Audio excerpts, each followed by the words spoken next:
What is Sandtown?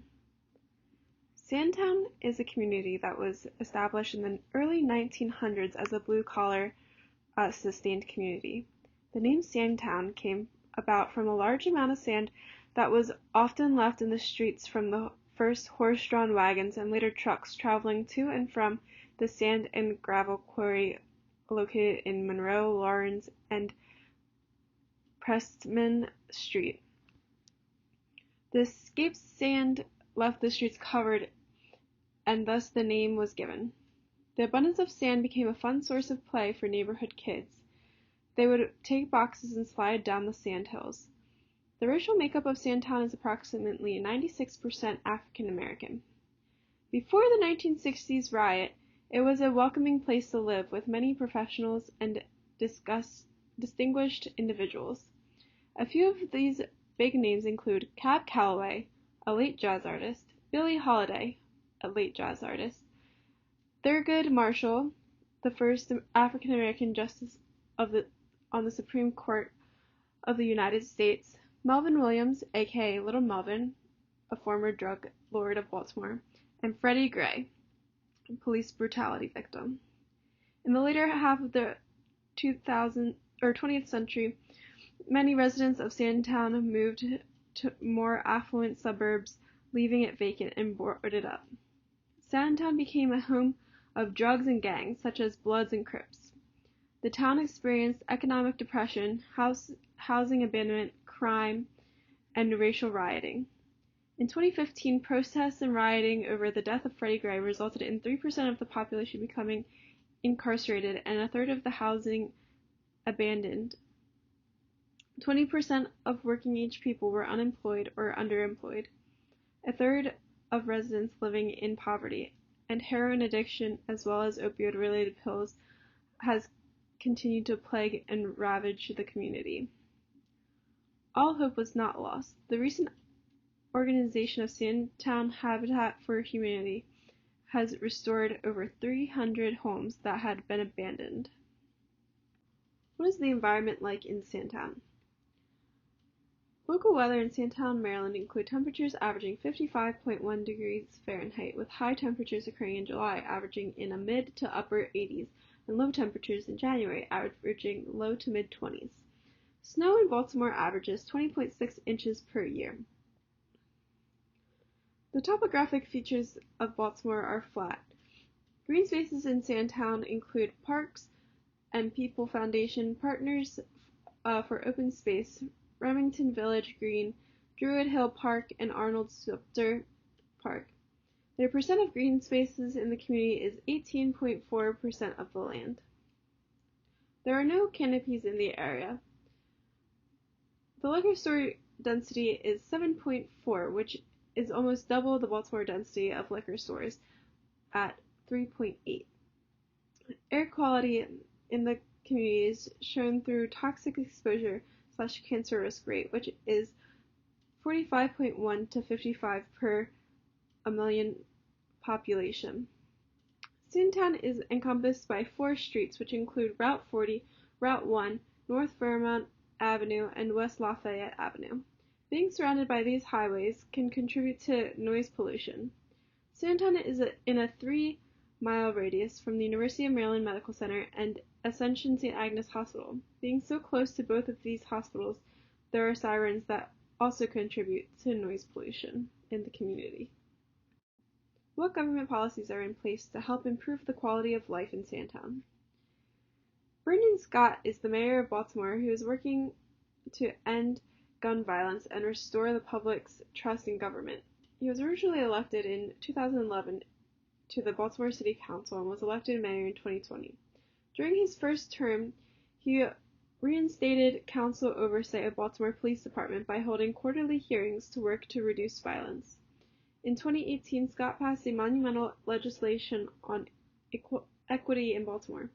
This equity assessment program required all city agencies to operate through a lens of equity and all budgets to be weighed through an equity lens.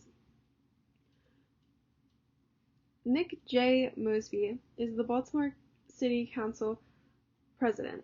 In 2011, Nick ran for city council and As a councilman, he created and ran a mentoring program for juveniles awaiting trials as an adult.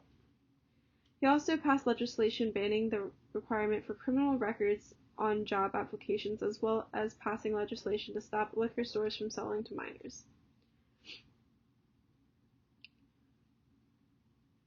John T. Bullock is the District 9 councilman who oversees Sandtown. Councilman Bullock has sponsored and passed legislation to fund affordable housing, crack down on illegal dumping, and work with the community to clean up District 9, enforcing rehabilitation for vacant buildings, and fought to expand recreational services and programs that support their dreams and ambitions for the future.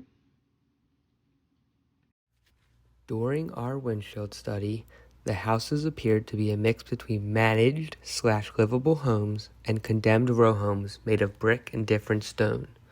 Some were boarded up and vacant, while others were being rehabilitated, and ads for grants were all over the neighborhood to promote purchasing homes in the area.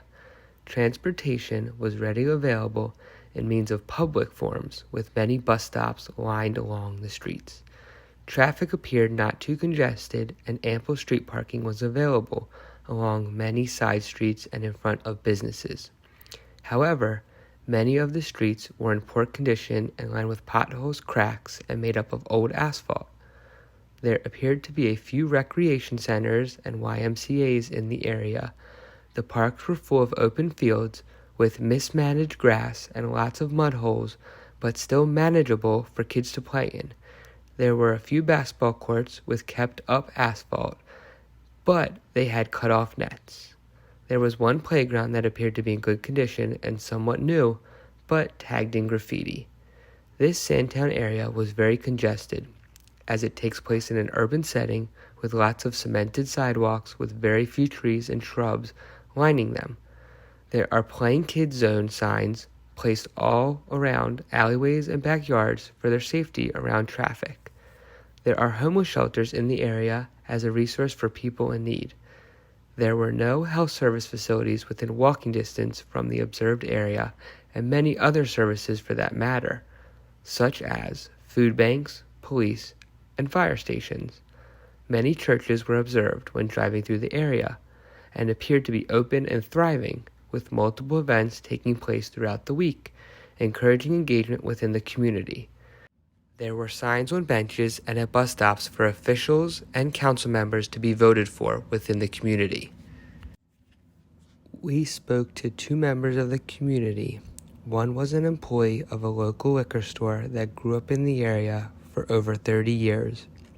He believed that after the riots that took place, no one has come back to help bring the community back to what it once was. He feels they have been forgotten and abandoned, and that this is why the community looks the way it does. He believes a priority concern is for members of the community to help others within and uplift this community to what it once was, and for people to say and be proud that they are from Sandtown. The second community member we spoke to was a local resident of the area and felt that there is a major issue with all the vacant and mismanaged homes around. She stated that if you're looking to move here, you would choose not to move in, based solely from the outside appearance of these houses all around us. She believes that with better housing, people will want to move to the area, and with more people in the community, it will allow it to grow and thrive and be that great neighborhood she knows it can be. Another area of her concern was the lack of a pharmacy and healthcare. Without easy access to places like this, it is hard for her to get her medications and transportation to receive health care. If this access was easier, she believes people would not be moving out and abandoning the community, as access to health care and medication is a big concern when choosing where you want to live and reside.